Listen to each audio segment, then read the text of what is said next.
नमस्कार विद्यार्थी मित्रांनो, स्कॉलरशिप इयत्ता 5वी विषय बुद्धिमत्ता या विषयांतर्गत आज आपण वर्गीकरण हा घटक अभ्यासणार आहोत.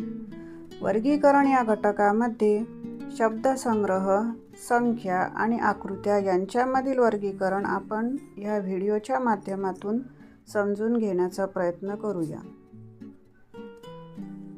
शब्दसंग्रहामध्ये 4 शब्द दिलेले असतात आणि त्यातील एक पद हे वेगळं असते. उदाहरणार्थ पंकज, सरोज, राजीव आणि भास्कर इथे 4 शब्द दिलेले आहेत. त्यापैकी पंकज, सरोज आणि राजीव म्हणजे कमळ आणि भास्कर म्हणजे सूर्य, म्हणून आपण इथे वेगळं पद काढलेलं आहे. भास्कर त्याला गोल केलेला आहे. पुढचं एक उदाहरण आपण इथे बघूया. छाती, हृदय, जठर आणि फुफ्फुस. यामध्ये हृदय, जठर आणि फुफ्फुस ही आंतरेंद्रिय आहेत आणि छाती हे आपल्या शरीराचं बाहेरून दिसणारं अंग आहे, म्हणून इथे वेगळा घटक आपण काढलेला आहे, छाती.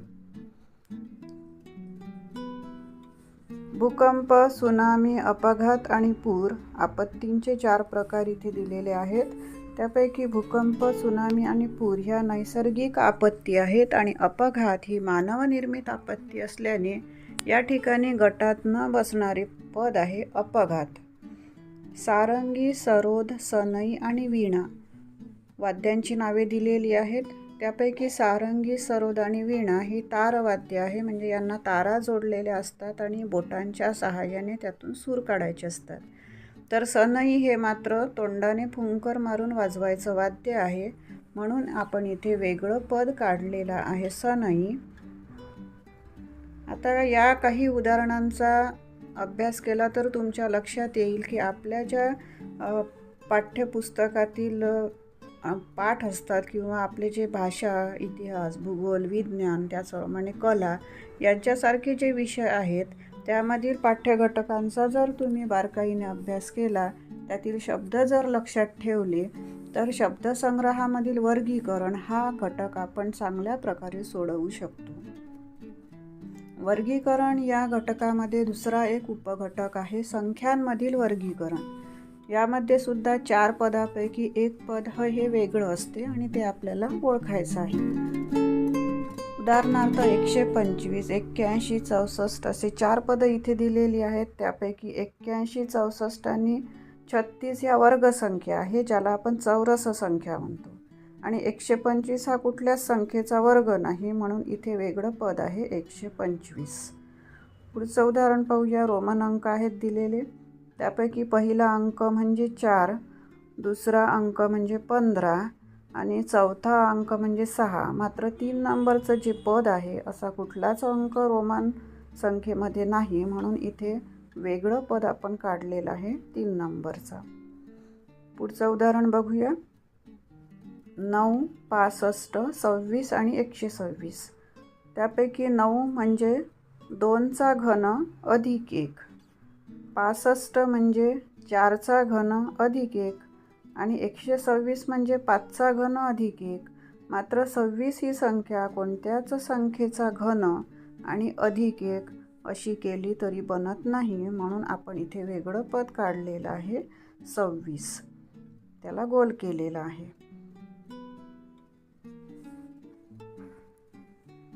आता बघा, ह्या काही उदाहरणांचा अभ्यास जर केला तर आपल्याला लक्षात येईल की आपल्याला काही गोष्टी लक्षात असणे गरजेचे आहेत.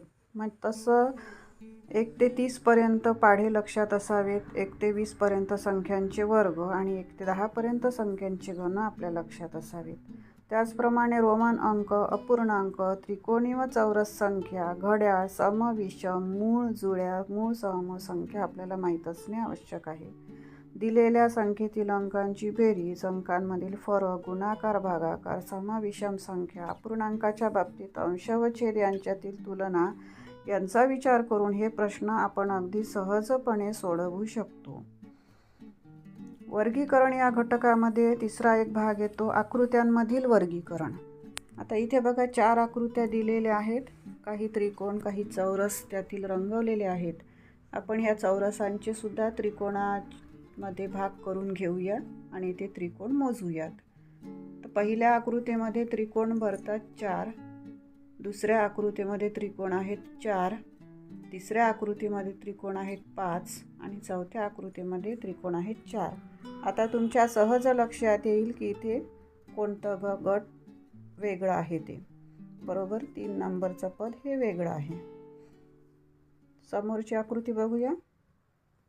इथे थोड्याशा निरीक्षणाने तुमच्या लक्षात येईल की या आरशातील प्रतिमा आहेत. 1 नंबर, 2 नंबर आणि 4 नंबरची जी आकृती आहे त्या एकमेकांच्या आरशातील प्रतिमा आहेत. मात्र 3 नंबरची जी आकृती आहे तो झेड अशा पद्धतीनं पाहिजे होता, तर तो जसाच्या तसा दिलेला आहे. म्हणजेच इथे तुमच्या लक्षात आलं असेल की 3 नंबरचं पद हे वेगळं आहे, गटातनं बसणार आहे, म्हणून आपण इथे त्याला गोल केलेला आहे. पुढची एक आकृती आणखी बघूया. या आकृतीमध्ये तुम्ही पाहताय 4 आकृत्या दिलेल्या आहेत. त्यापैकी पहिला नंबर, दुसरा आणि तिसऱ्या नंबरची आकृती याचा आतील आणि बाहेरील भाग संपूर्णपणे सारखा आहे, म्हणजे त्या हुबेहुबे आहेत. आणि चौथ्या नंबरच्या आकृतीमध्ये आतला जो बदामाचा भाग आहे तो वळवलेला आहे खाली, म्हणजेच इथे 4 नंबरची आकृती ही वेगळी आहे. आता या उदाहरणांवरून आपल्या असे लक्षात येते की 3 आकृत्यांमधील साम्य शोधताना काही बाबी आपल्याला लक्षात ठेवाव्या लागतात. त्या म्हणजे आकृत्यांची रचना, आकार, आकृत्यांचा आतील भाग यांचे जर बारकाईने निरीक्षण केले तर आपल्या सहज लक्षात येईल. त्याचप्रमाणे आकृत्यांमधील रेषा, बिंदू, चिन्हे यांची संख्या, स्थान व दिशा, आकृत्यांच्या आरशातील किंवा पाण्यातील प्रतिबिंब, आकृत्या घटिवत म्हणजे घड्याळाच्या दिशेने फिरणारे आहेत की प्रतिघटिवत म्हणजे घड्याळाच्या उलट दिशेने फिरणारे आहेत, ते फिरवून दिसणारी स्थिती ही लक्षात घ्यावी लागते.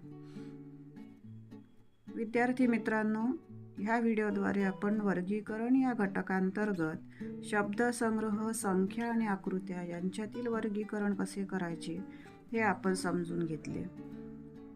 ह्या उदाहरणांचा अभ्यास केला आणि अशा प्रकारची आणखी जर उदाहरणे तुम्ही सोडवून पाहिली, सराव केला तर निश्चितपणे वर्गीकरण हा घटक तुम्ही चांगल्या प्रकारे सोडवू शकता. मला आशा आहे हा व्हिडिओ तुम्हाला नक्कीच आवडला असेल. धन्यवाद.